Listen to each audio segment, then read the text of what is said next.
Hello दोस्तों, नमस्कार।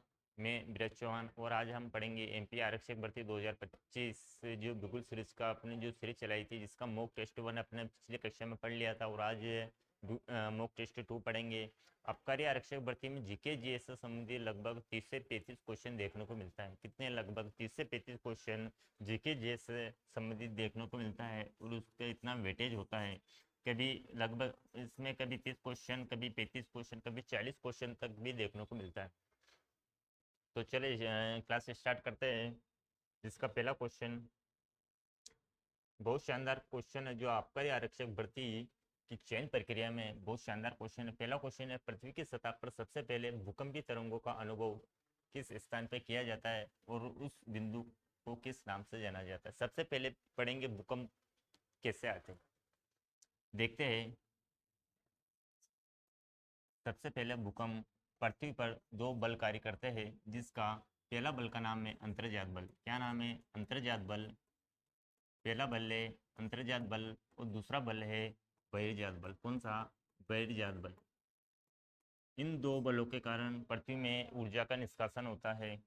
कौन सा? अंतर्जात और बहिर्जात बल के कारण ऊर्जा का निष्कासन होता है। क्या होता है? ऊर्जा का निष्कासन निष्कासन होता है। निष्कासन होता है और इसके कारण ऊर्जा का निष्कासन होता है तो इसमें तरंगे उत्पन्न होती है। इस अंतर्जात और बहिर्जात बल के कारण तरंगे क्या होती है? तरंगे उत्पन्न होती है। तरंगे उत्पन्न होती है वो ये तरंगे पृथ्वी में कंपन उत्पन्न करती है, वाइब्रेट उत्पन्न करती है, कंपन उत्पन्न करती है,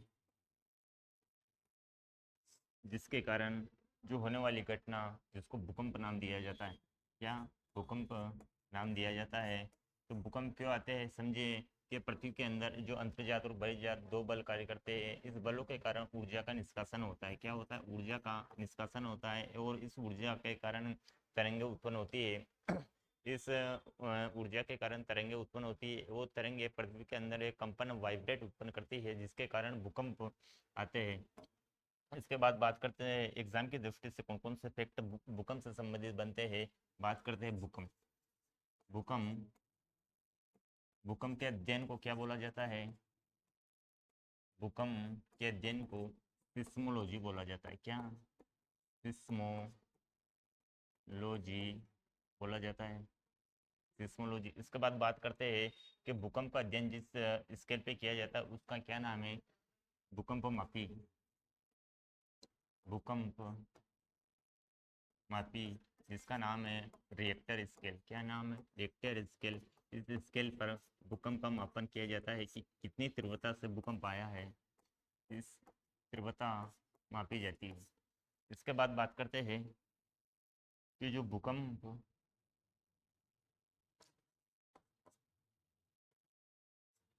भूकंप तरंगे जिस स्थान से उत्पन्न होती है और ये तरंगे जिस स्थान पर इसका अनुभव किया जाता है उस केंद्र को क्या बोलते हैं? बात करते हैं कि भूकंप तरंगे जिस स्थान पर उत्पन्न होती है उसको उसको भूकंप मूल बोलते हैं। क्या बोलते हैं? उसको भूकंप मूल बोला जाता है।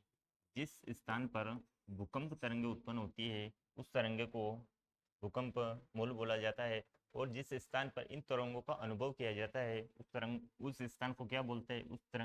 उस स्थान को अधिकेंद्र बोला जाता है।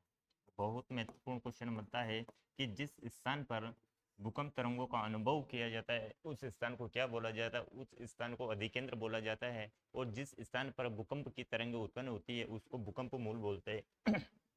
क्या बोलते हैं? भूकंप मूल बोलते हैं। और भूकंप का अध्ययन को क्या बोला जाता है? भूकंप का अध्ययन को सिस्मोलॉजी बोला जाता है। और जिस जिस स्केल पर जो भूकंप की जो तीव्रता मापी जाती है उसको रिएक्टर स्केल बोला जाता है। क्या बोला जाता है? Richter scale. इतने फैक्ट आपको नोट करना है, एग्जाम की दृष्टि से बहुत महत्वपूर्ण है। बात करते हैं अगला क्वेश्चन। अगला है कि रुद्रप्रयाग की नदियों का संगम में।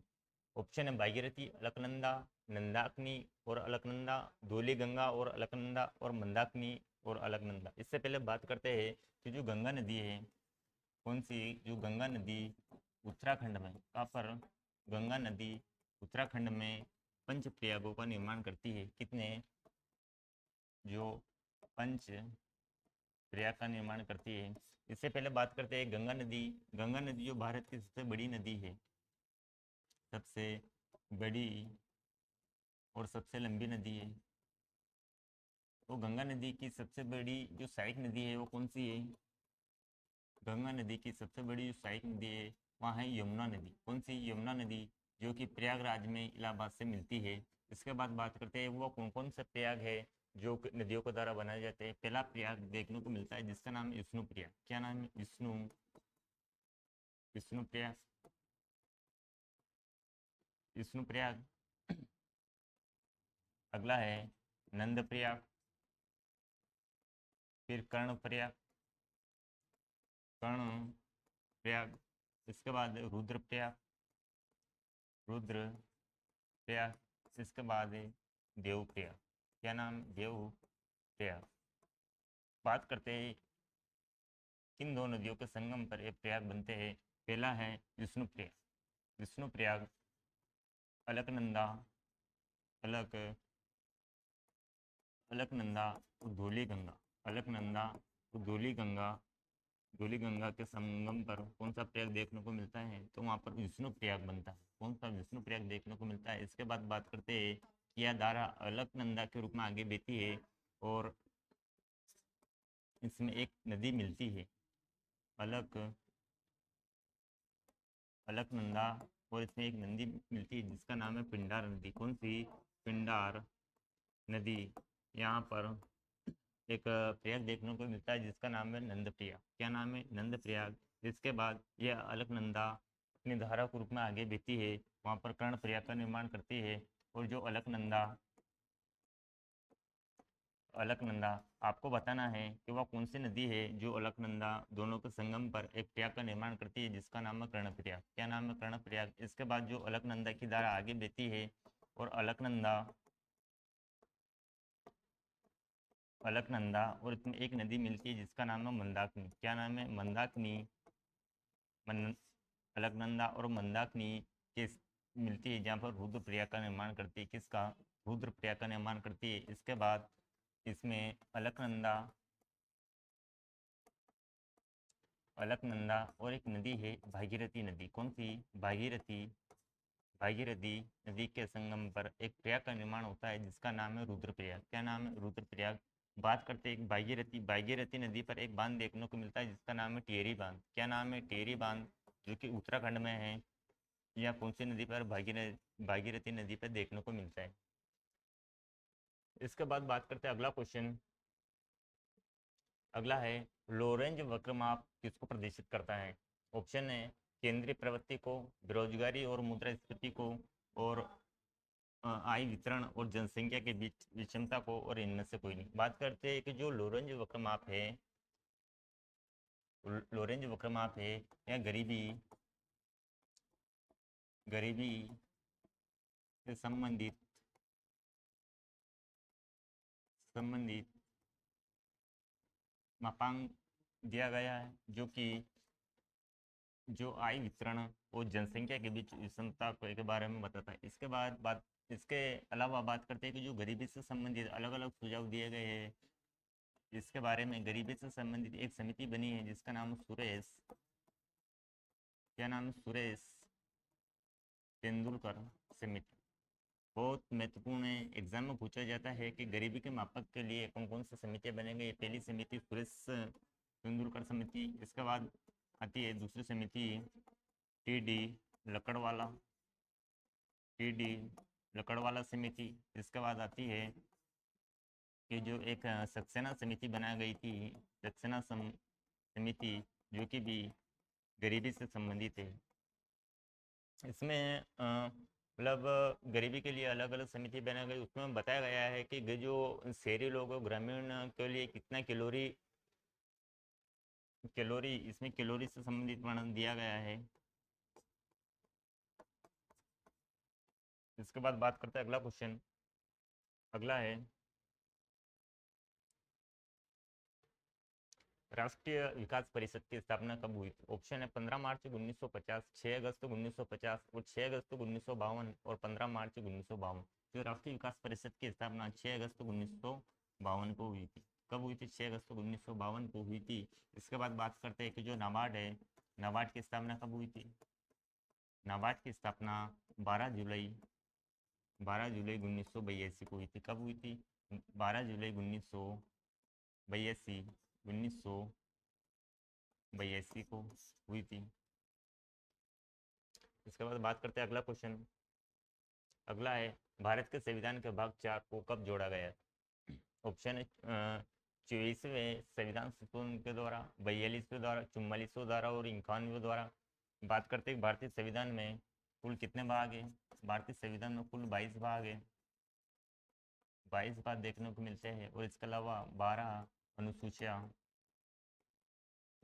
भारतीय संविधान में दी गई है। इसके बाद बात करते हैं कि भारतीय संविधान का जो भाग 4 है, कौन सा? भारतीय संविधान का जो भाग 4 है, भाग 4 का और अनुच्छेद है 51 का, भाग 4 का और अनुच्छेद का यह कब जोड़ा गया था? एक समिति बनाई गई थी जिस समिति का नाम है सरदार स्वर्ण सिंह समिति। क्या नाम है? सरदार स्वर्ण सिंह समिति। इसकी सिफारिश पर इसमें एक संविधान संशोधन हुआ था। यह हुआ था 42वां संविधान संशोधन। अब हुआ था 1976 को हुआ। 42वां संविधान संशोधन 1976 के द्वारा भारतीय संविधान में 10 मूल कर्तव्य जोड़े गए थे। कितने? 10 मूल कर्तव्य जोड़े गए थे। इसके बाद जो छठवां संविधान संशोधन कब हुआ था? 2002 को हुआ था। कब हुआ था? यह 2002 को हुआ था, क्योंकि 42वां संविधान संशोधन 1976 के द्वारा इसमें 10 मूल कर्तव्य जोड़े गए थे। जो 11वां नंबर का जो मूल कर्तव्य था वह कब जोड़ा गया था? यह जो 6वां संविधान संशोधन 2002 के द्वारा 11वां मूल कर्तव्य जोड़ा गया था। तो अभी वर्तमान में भारतीय संविधान में कुल 11 मूल कर्तव्य, कितने? कुल 11 मूल कर्तव्य हैं। इसके बाद बात करते हैं भारतीय संविधान का भाग 1 है। भाग वन में क्या दिया गया है? भाग 1 में संघ संघ और उसके राज्य क्षेत्र, संघ और राज्य क्षेत्र के बारे में बताया गया। भारतीय संविधान का जो भाग 2 है, भारतीय संविधान का जो भाग 2 है उसमें नागरिकता के संबंधित बताया गया। भारतीय संविधान का जो महत्वपूर्ण भाग है जो है फंडामेंटल राइट, क्या? जो मौलिक अधिकार है जिसका वर्णन कहा किया गया भारतीय संविधान का जो भाग 3 है, इसमें मौलिक अधिकार बताए गए। बात करते हैं जो भारतीय संविधान का जो भाग 4 है, भारतीय संविधान का भाग 4 है, इसमें नीति निदेशक तत्व बताए गए। इसके अलावा जो मूल कर्तव्य ये इसमें एक पॉइंट और नोट करना है कि जो मौलिक कर्तव्य किस देश से लिया गया है, क्या है? सोवियत संघ। कहाँ पर? सोवियत संघ रूस से लिया गया। इसके बाद बात करते हैं अगला क्वेश्चन बहुत शानदार है कि नीति आयोग की स्थापना कब हुई थी? नीति आयोग की स्थापना 1 जनवरी 2015 को हुई थी। कब हुई थी? 1 जनवरी 2015 को हुई थी। 2014 में लाल किले से प्रधानमंत्री जी ने इसकी घोषणा की थी, जिसकी स्थापना 1 जनवरी 2015 को इसकी स्थापना हुई थी। और नीति आयोग का अध्यक्ष कौन होता है? कि नीति आयोग का अध्यक्ष वही होता है जो भारत का प्रधानमंत्री होता है। कौन? प्रधानमंत्री ही इसका अध्यक्ष होता है। तो बात करते हैं कि नीति आयोग का प्रथम व वर्तमान अध्यक्ष कौन है? तो इसके प्रथम और वर्तमान अध्यक्ष भारतीय प्रधानमंत्री नरेंद्र मोदी जी है। बात करते हैं कि नीति आयोग के प्रथम उपाध्यक्ष कौन थे? प्रथम उपाध्यक्ष, यह क्वेश्चन एमपीपीएससी में पूछा गया है कि नीति आयोग के प्रथम उपाध्यक्ष कौन थे? तो वो थे अरविंद पनगुड़िया जी।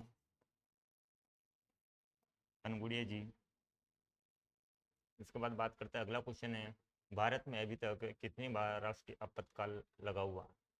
राष्ट्रीय आपातकाल, बात करते हैं कि राष्ट्रीय आपातकाल का वर्णन भारतीय संविधान में कहाँ दिया गया है, कि एक अनुच्छेद है, अनुच्छेद 352।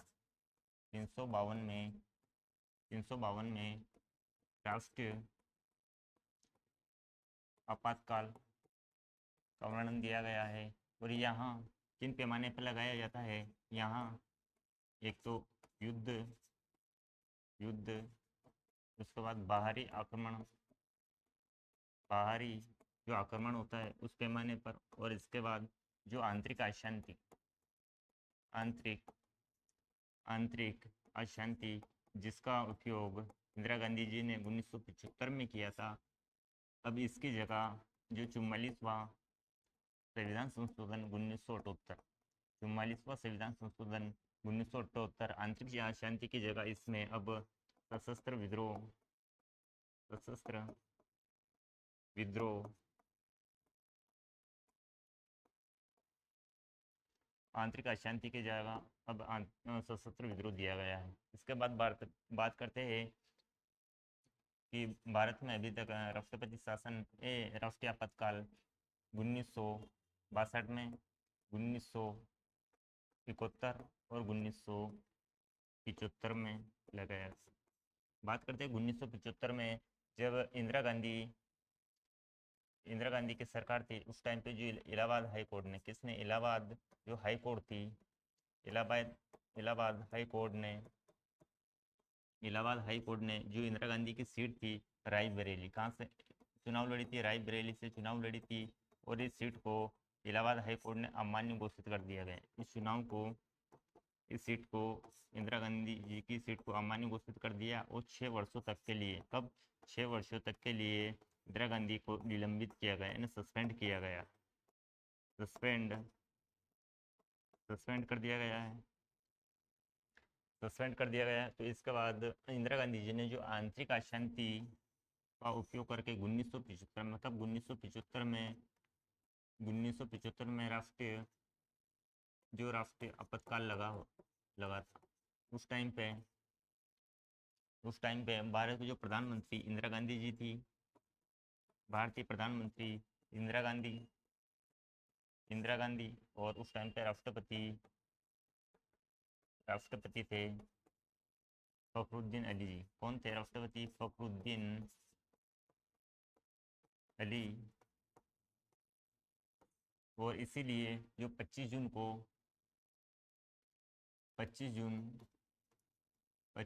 2025 को संविधान हत्या दिवस मनाया गया, संविधान हत्या दिवस। क्योंकि जो वर्तमान सरकार का कहना है कि 25 जून 1975 को जब इंदिरा गांधी की सरकार थी, उस टाइम पे संविधान की हत्या की गई थी। तो इसकी कौन सी वर्षगांठ पर? 50वीं वर्षगांठ पर। कौन सी? 50वीं जो वर्षगांठ थी, वर्षगांठ पर 2025 को संविधान हत्या दिवस मनाया गया। तो इतनी चीज़ें आपको याद रखना है। तो इसका सही आंसर है कि जो राष्ट्रीय आपातकाल अभी तक लगभग 3 बार लगा हुआ है। इसके बाद बात करते हैं अगला क्वेश्चन। अगला है, हड़प्पा पुरास्थल के उत्खनन के समय भारतीय जो पुरातत्व सर्वेक्षण विभाग का महानिदेशक कौन था? बात करते हैं जो भारतीय पुरातत्व विभाग है, भारतीय पुरातत्व विभाग जिसकी स्थापना 1861 में हुई थी। कब हुई थी? 1861 में। उस टाइम पे इसके महानिदेशक कौन बने थे? अलेक्जेंडर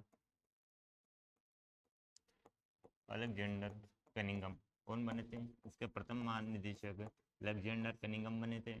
इसके बाद बात करते हैं कि जो हड़प्पा नगर की खुदाई हुई थी, हड़प्पा हड़प्पा खुदाई या खोज 1921 में हुई थी। कब? 1921 में। और यह की थी दयाराम दयाराम साहनी जी ने। कब? दयाराम साहनी जी ने।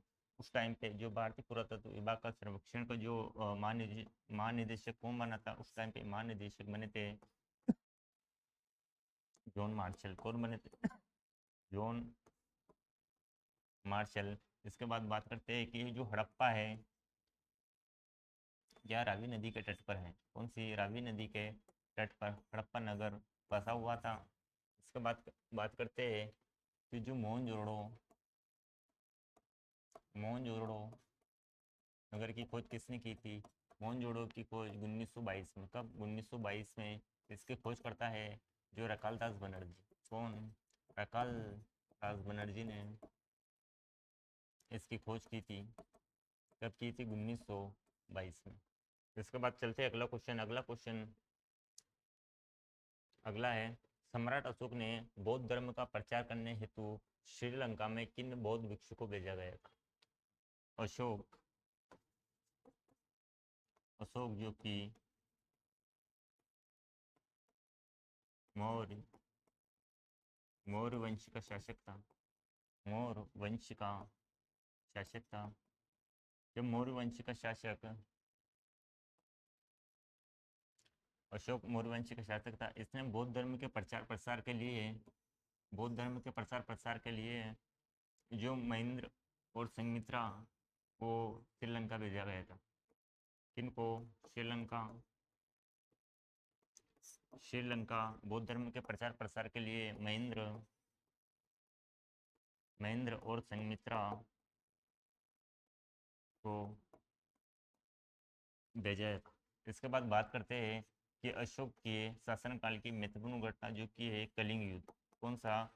कलिंग युद्ध। या कब लड़ा गया था? या लड़ा गया था 261 ईस्वी में। कब? 261 ईस्वी में। इस युद्ध में भयंकर नरसंहार हुआ था, जिसमें अशोक ने बेरी घोष की जगह, कौन सा? इस युद्ध में बेरी घोष की जगह उसने दम घोष की घोषणा की थी। दम्भ घोष की घोषणा की थी, जिसका उल्लेख अशोक के जो 13वां शिलालेख है, कौन सा? जो 13वां नंबर का जो शिलालेख है, इसमें कलिंग विजय की जानकारी दी गई है। शिलालेख 13वां नंबर का जो शिलालेख है, उसमें कलिंग विजय से संबंधित जानकारी दी गई है। बात करते हैं अगला क्वेश्चन। अगला है, दिल्ली सल्तनत के किस शासक ने लो व रक्ति की नीति अपनाई थी? ऑप्शन है इल्तुतमिश, सिकंदर लोदी, जलालुद्दीन खिलजी और बलबन। बात करते हैं जो गुलाम वंश का जो शासक था बलबन। क्या नाम था? बलबन। किस वंश था? गुलाम वंश का शासक बलबन था। इसने अपने शासनकाल में लो व रक्त की नीति अपनाई थी। लो व रक्त की नीति अपनाई थी। इसने अपने शासनकाल में जो तुर्क तुर्क अमीरों तुर्क अमीरों के जो प्रभाव कम करने के लिए इसने अपने अपने दरबार में कौन सी, एक तो सिजदा और पाबोस, दो प्रथा चलाई गई थी, जो कि युग के परिणाम करने और घुटनों केवल बैठने से संबंधित है। सिजदा और प्रथा चलाई थी। इसके बाद बात करते हैं कि दिल्ली सल्तनत में कौन कौन से शासक हुए। वंश दिल्ली दिल्ली सल्तनत क्रम से, इसमें पहला नंबर है गुलाम वंश। इसके बाद आता है खिलजी वंश। कौन सा? खिलजी वंश। इसके बाद आता है तुगलक वंश। कौन सा? तुगलक वंश। तुगलक वंश। और इसके बाद आता है सैयद वंश। कौन सा? सैयद वंश। और इसके बाद आता है लोधी वंश। लोधी वंश। इसमें बाबर 1526 में इब्राहिम लोधी की हत्या करके मुगल साम्राज्य की स्थापना करता है। इसके बाद आता है मुगलों का शासन। मुगलों का शासन। तो इसका सही आंसर है जो लो अपने शासनकाल में लो और रक्ति की नीति की किसने अपनाई थी? ये बलबन ने अपनाई। इसके बाद बात करते हैं, अगला क्वेश्चन है, भारतीय स्वतंत्रता के समय ब्रिटिश प्रधानमंत्री कौन थे? ऑप्शन है क्लेमेंट एटली और लॉर्ड माउंटबेटन, चर्चिल और लॉर्ड वेवल। जो ब्रिटिश प्रधानमंत्री कौन थे 1947 के समय, तो उस टाइम पे प्रधानमंत्री थे क्लेमेंट एटली। इन्होंने 1947 में, कब 1947 में माउंटबेटन को भारत भेजा और इसने ही माउंटबेटन योजना योजना योजना प्रस्तुत की। इसमें ही दो राष्ट्रमंडल भारत व पाकिस्तान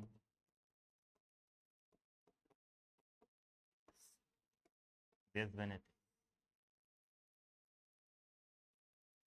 अगला है मोतियाबिंद के उपचार में प्रयुक्त लेंस कौन सा है?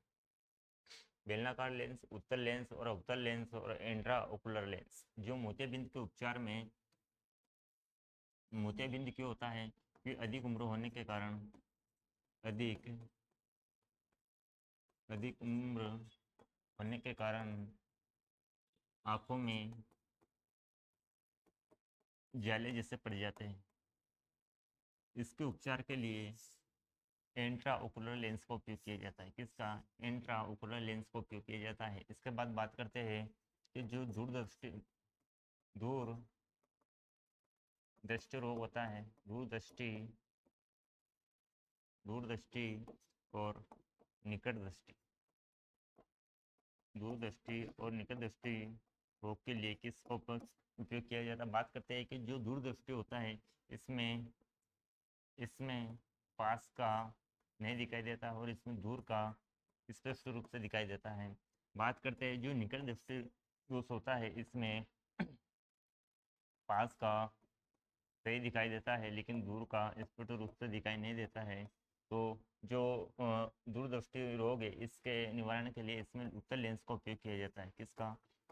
उत्तल लेंस का उपयोग किया जाता है। और निकट दृष्टि दोष के लिए अवतल लेंस का उपयोग किया जाता है। किसका? अवतल लेंस का उपयोग किया जाता है। इसके बाद बात करते हैं अगला क्वेश्चन। अगला है अपने उड़ान पथ में जो अवरोधों की पहचान करने के लिए चमगादड़ निम्नलिखित तरंगों में से कौन सी एक तरंगों का उपयोग करते हैं? ऑप्शन अपस्रव्य तरंगे, परास्रव्य तरंगे और रेडियो तरंगे और सूक्ष्म तरंगे। जो चमगादड़ होते हैं इसको रात में नहीं दिखाई देता है, जिसके कारण ये पराश्रव्य तरंगों का उपयोग करते हैं। क्योंकि इन तरंगों ये पराश्रव्य तरंगे निकलती है और किसी स्थान पर टकरा कर ये इसका मार्ग जो रास्ता क्लियर करती है। इसके बाद बात करते हैं कि इस तरंगों की जो तीव्रता कितनी होती है? इस तरंगों की तीव्रता 20,000 हर्ट्ज से भी अधिक होती है। इन तरंगों का उपयोग जो पनडुब्बी में भी किया जाता है और कीटों को मारने या भगाने के लिए भी उपयोग किया जाता है।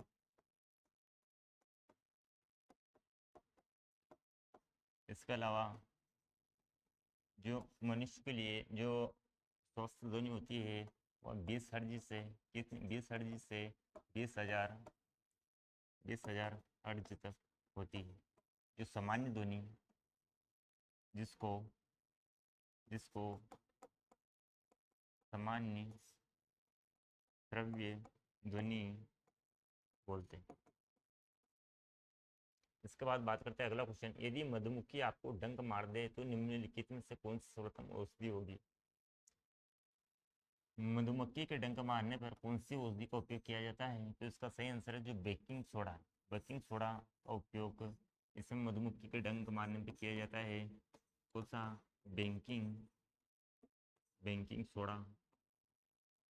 बेकिंग सोडा या इसको खाने का सोडा भी बोलते हैं। इसका सूत्र है NaSCO3। मधुमक्खी के डंक मारने पर जो खाने का सोडा, बेकिंग सोडा, जिसका सूत्र NaOH है, इसका उपयोग किया जाता है तथा इसका उपयोग पेट की अम्लता, पेट की अम्लता को दूर करने में भी किया जाता है। इसका बेकिंग सोडा का उपयोग पेट की अम्लता को दूर करने में भी किया जाता है। अगला है मानव हृदय का पेस मेकर अवस्थित होता है। मानव हृदय में बात करते हैं, मानव हृदय कितने कोष्ठ होते हैं? मानव हृदय में 4 कोष्ठ होते हैं। कितने? 4 कोष्ठ, जिसमें ऊपर की ओर आलिंद होते हैं। कितने?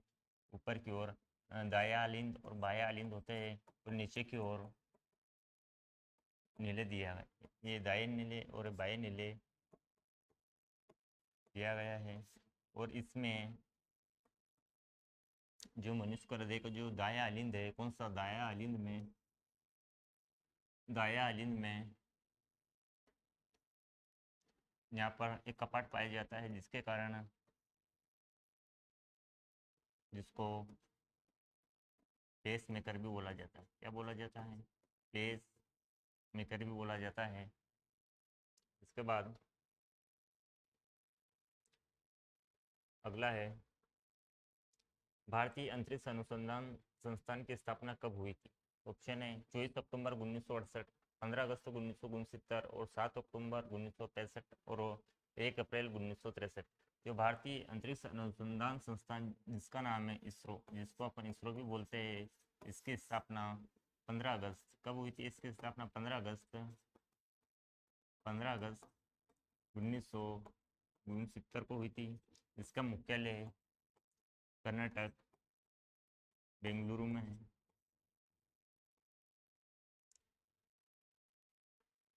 अगला है भारत का प्रथम राष्ट्रीय उद्यान कौन सा है? भारत का प्रथम राष्ट्रीय उद्यान कौन सा है? तो पहला है काजीरंगा राष्ट्रीय उद्यान, जिम कॉर्बेट राष्ट्रीय उद्यान और रणथंबोर राष्ट्रीय उद्यान और कान्हा राष्ट्रीय उद्यान। इसके बाद बात करते हैं जो भारत का प्रथम राष्ट्रीय उद्यान कौन सा है। तो भारत का जो प्रथम राष्ट्रीय उद्यान है वह है जिम कॉर्बेट राष्ट्रीय उद्यान। कौन सा? जिम कॉर्बेट राष्ट्रीय उद्यान, जो कि कहाँ पर है? यहाँ उत्तराखंड में देखने को मिलता है। कहाँ पर? उत्तराखंड में देखने को मिलता है, जिसकी स्थापना कब हुई थी? 1936 में हुई थी। कब हुई थी? 1936 में हुई थी। सॉरी, जिम का कॉर्बेट राष्ट्रीय उद्यान कहाँ पर? उत्तराखंड में। कहाँ पर? उत्तराखंड में, जिसकी स्थापना 1936 में हुई थी। इसके बाद बात करते हैं जो काजीरंगा राष्ट्रीय उद्यान कहाँ पर है? ये काजीरंगा राष्ट्रीय उद्यान असम में है। कहाँ पर? असम में। इसके अलावा असम में कौन कौन से राष्ट्रीय उद्यान है? इसके अलावा मानस राष्ट्रीय उद्यान कहाँ पर है?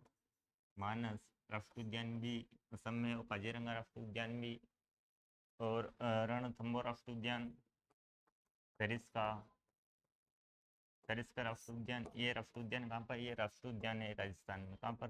राजस्थान में देखने को मिलता है। इसके बाद जो कान्हा किस्ली राष्ट्रीय उद्यान, पेंच राष्ट्रीय उद्यान, माधव राष्ट्रीय उद्यान और पेंच हो गया, कान्हा हो गया। इसके बाद सतपुड़ा राष्ट्रीय उद्यान, सतपुड़ा राष्ट्रीय उद्यान। इसके बाद आदि जो मध्य प्रदेश में देखने को मिलते हैं। तो यहाँ जो कान्हा राष्ट्रीय उद्यान है, यह मध्य प्रदेश का प्रथम राष्ट्रीय उद्यान है, जिसकी स्थापना 1955 में हुई थी, और इसको टाइगर रिजर्व में 1973 में शामिल किया गया। कौन सा? कान्हा राष्ट्रीय उद्यान यह मध्य प्रदेश का सबसे बड़ा राष्ट्रीय उद्यान है, जिसका क्षेत्रफल 940 वर्ग किलोमीटर, किन सा वर्ग किलोमीटर है कान्हा किस्ली राष्ट्रीय उद्यान का। इसके बाद बात करते हैं, अगला क्वेश्चन है वर्ष 2008 में ओलंपिक खेल किस देश में प्रस्तावित है? पिछले 2024 में हुए थे, और अब 4 वर्ष के अंतराल में 2008 में होंगे, तो यह किस देश में प्रचलित है? इससे पहले बात करते हैं ओलंपिक के बारे में कि ओलंपिक सबसे पहले कहाँ आयोजित हुआ था। ओलंपिक जो यूनान में एक जगह है, ओलंपिया, ओलंपिया में 776 ईस्वी पूर्व में यह आयोजित हुआ था, जो कि यूनान में है। कहाँ पर? यूनान में। इससे आधुनिक आधुनिक आधुनिक ओलंपिक की शुरुआत आधुनिक ओलंपिक की शुरुआत 1894 में हुई थी। कब? 1894 में हुई थी। इसके बाद जो अंतर्राष्ट्रीय ओलंपिक, जिसको आईओसी बोलते हैं, जो अंतर्राष्ट्रीय ओलंपिक समिति की स्थापना 1896 में हुई थी। कब हुई थी? 1896 में हुई थी। इस जो समिति की भारत की एकमात्र महिला जो सदस्य रही थी, जिसका नाम है नीता अंबानी। नीता अंबानी जी, जो आईओसी अंबानी जी इस समिति के सदस्य रह चुकी है। और यहाँ से 1994 से हर 4 वर्ष के अंतराल में, कितने? हर 4 वर्ष के अंतराल में या ओलंपिक आयोजित होता आ रहे हैं।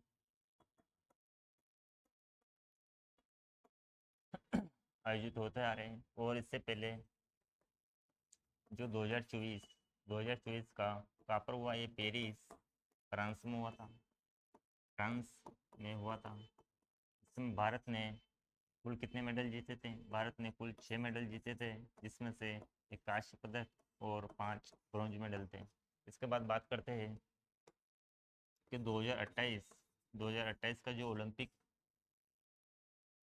होगा यहाँ पर, यहाँ संयुक्त राज्य अमेरिका में लॉस एंजिल्स, कहाँ पर? लॉस एंजिल्स में आयोजित किया जाएगा, जो कि अभी प्रस्तावित है। इसके बाद बात करते हैं अगला क्वेश्चन। भारत में मसालों का बगीचा किस राज्य को कहा जाता है? भारत में मसालों का बगीचा किस राज्य को कहा जाता है? तो ऑप्शन है आंध्र प्रदेश, तमिलनाडु, केरल और महाराष्ट्र। मसालों का जो बगीचा है वो केरल राज्य को बोला जाता है। क्या? केरल राज्य को बोला जाता है इसको। इसके बाद बात करते हैं कि मसालों का बगीचा केरल। उसके बाद पिंक सिटी जयपुर को बोला जाता है। और भारत का मैनचेस्टर मैनचेस्टर किसको बोला जाता है? भारत का मैनचेस्टर अहमदाबाद को बोला जाता है। किसको? अहमदाबाद को बोला जाता है। और उत्तर भारत का मैनचेस्टर किसको बोला जाता है? क्या? उत्तर भारत का जो मैनचेस्टर, कानपुर शहर को बोला जाता है। किसको? कानपुर शहर को बोला जाता है। इसके बाद बात करते हैं जो जो बगीचों का शहर, क्या? बगीचों का शहर किस शहर को बोला जाता है? तो वो है बेंगलुरु। बेंगलुरु को बगीचों का शहर बोला जाता है। इतने फैक्ट आपको याद रखने हैं, एग्जाम की दृष्टि से बहुत महत्वपूर्ण है। इसके बाद बात करते हैं पचमढ़ी किस पहाड़ी पर स्थित है? बात करते हैं कि मध्य प्रदेश के दक्षिण में एक पहाड़ी, एक पर्वत श्रेणी दिखाई देती है, जिसका नाम है सतपुड़ा पर्वत श्रेणी। क्या नाम है? सतपुड़ा सतपुड़ा पर्वत श्रेणी। इस पर्वत श्रेणी के 3 भाग है। कितने? इसको 3 भागों में बांटा गया है। इसका पश्चिमी भाग है जिसका नाम है राजपीपला श्रेणी। क्या नाम है? राजपीपला श्रेणी। और इसका मध्य का जो भाग है, जिसको बोला जाता है महादेव पहाड़ी। मध्य भाग को महादेव श्रेणी। और इसका जो पूर्वी है, इसको बोला जाता है मैकाल श्रेणी। क्या बोला जाता है? मैकाल श्रेणी। जो सतपुड़ा श्रेणी का जो मध्य का भाग है, इसमें ही जो पचमढ़ी पचमढ़ी की पहाड़ियाँ स्थित है। और इस महादेव श्रेणी में ही मध्य प्रदेश की जो सबसे ऊंची चोटी है, जिसका नाम है धूपगढ़ की चोटी। क्या नाम है? धूपगढ़ की चोटी भी कहाँ पर? महादेव श्रेणी में। इसके अलावा पचमढ़ी के अलावा इसमें चौरागढ़ ये कहाँ है? महादेव श्रेणी में दिखाई देती है। यहाँ जो राजपीपला श्रेणी है, इसका पश्चिमी भाग है महादेव मध्य से। और जो मैकाल श्रेणी है, इसका पूर्वी भाग। इसके बाद बात करते हैं, अगला क्वेश्चन है बाघ की गुफा किस जिले में स्थित है? जो बाघ की गुफा अपन को मध्य प्रदेश के जो धार जिले के मांडू में यह गुफा देखने को मिलती है। मध्य प्रदेश के धार जिले के मांडू में देखने को मिलती है। अभी वर्तमान में यहाँ 9 गुफाओं में से 5 गुफा 5 गुफा ही सुरक्षित है। इसके बाद बात करते हैं कि यह गुफा लगभग कब की है। यह गुफा 5वीं से जो 7वीं शताब्दी है, 5वीं से 7वीं सदी की गुफा मानी जाती है। बात करते हैं कि यहाँ पर कौन कौन सी गुफा है। क्या इन गुफाओं की खोज किसने की थी? इस गुफाओं की खोज डोंगर फील्ड ने की थी। तो डोंगर फील्ड ने की थी, और यह कब की थी? ये 1818 में की थी। 1818 में की थी। बात करते हैं यहाँ पर 5 गुफाएं कौन कौन सी है। पहली गुफा है ग्रह गुफा। कौन सा है? ग्रह ग्रह गुफा। पहली है ग्रह गुफा, दूसरी है पाठशाला गुफा, पाठशाला। तीसरी है रंग मेल, और अगली है हाथी खाना गुफा। कौन सी? हाथी खाना गुफा। ये गुफा अपन को दारुमांडू में देखने को मिलती है। तो बातें याद रखनी है। ये गुफा, बाकी गुफा कहाँ पर? दारुमांडू में। वर्तमान में 9 में से 5 गुफाएं भी सुरक्षित है, और यहाँ गुफाएं 5वीं से 7वीं सदी में मानी जाती है। और इस गुफाओं की खोज डोंगर फील्ड ने 1818 में की थी। यहाँ पर 5 गुफाएं भी सुरक्षित है। इसके बाद बात करते हैं कि ग्वालियर में कौन सी गुफा देखने को मिलती है। ग्वालियर में विलोवा की गुफा। कौन सी? विलोवा की गुफा का देखने को मिलती है, ग्वालियर जिले में देखने को मिलती है। इसके बाद बात करते हैं भोपाल। भोपाल जो कि 5 पहाड़ियों पर बसा हुआ, कौन सी? 5 पहाड़ियों पर बसा हुआ एक शहर है। भोपाल में एक राष्ट्रीय उद्यान देखने को मिलता है, जिसका नाम है वन विहार राष्ट्रीय उद्यान। कौन सा? वन विहार राष्ट्रीय उद्यान, जो कि भोपाल शहर के मध्य में स्थित है। और इस राष्ट्रीय उद्यान में जो पशु पक्षी को गोद लेने की परंपरा, कौन सी? गोद लेने की परंपरा भी कौन से राष्ट्रीय उद्यान से स्टार्ट हुई थी? तो भोपाल शहर में एक राष्ट्रीय उद्यान है, वन विहार राष्ट्रीय उद्यान, यहाँ से गोद लेने की प्रथा चालू हुई थी। और इस राष्ट्रीय उद्यान को जो वन विहार राष्ट्रीय उद्यान को आधुनिक आधुनिक चिड़ियाघर की संज्ञा भी दी गई है। और इस राष्ट्रीय उद्यान को सर्प राष्ट्रीय उद्यान भी बोला जाता है।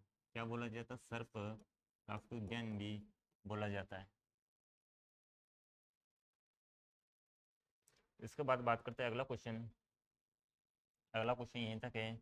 तो आज की वीडियो पूरा देखना, और आज की क्लास कैसे लगी लाइक कीजिए, कमेंट कीजिए और सब्सक्राइब कीजिए, और कमेंट में बिल्कुल बताइए कि क्या इसमें जीके जैसे संबंधित और मुझे और क्या डालना चाहिए। Thank you, welcome.